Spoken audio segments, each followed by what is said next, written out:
Salam Media Sriwijaya. Pondok Pesantren Mahat Izzatuna Al-Islami Banyuasin dilaporkan ke pihak kepolisian, dalam hal ini ke Sentral Pelayanan Kepolisian Terpadu (SPKT) Polda Sumatera Selatan, oleh pihak keluarga korban santri yang dianiaya oleh seniornya.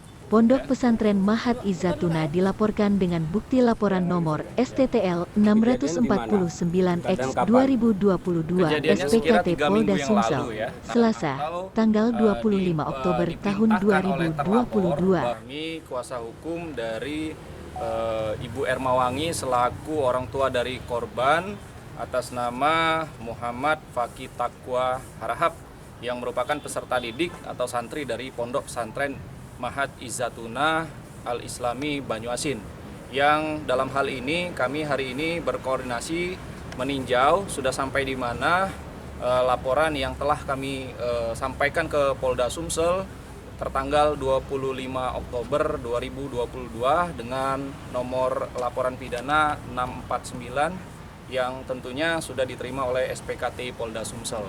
Perlu diketahui bahwa kami yang tergabung dalam tim 10 para advokat ya akan mengawal sepenuhnya sampai di mana proses ini, karena ini kami sampaikan perlu perhatian khusus dari pemerintah maupun aparat penegak hukum terkait dengan dugaan tindak pidana yang terjadi di lingkungan pondok pesantren.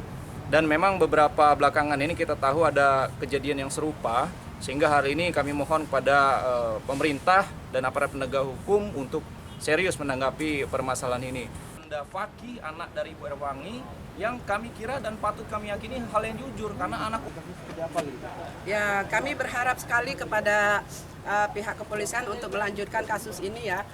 Terutama saya sebagai seorang ibu bayangkari memohon banget kepada Bapak Kapolri, Bapak Kapolda Sumsel dan Bapak Kapolresta Banyuasin kiranya untuk terus menggiring membantu kami sebagai seorang ibu bayangkari, anak kami dianiaya ini, dan kami akan lanjutkan terus kasus ini. Ini jujur, karena di hari penjemputan tidak mau jujur, nggak apa-apa, nggak ada masalah. Pengakuan dari korban itu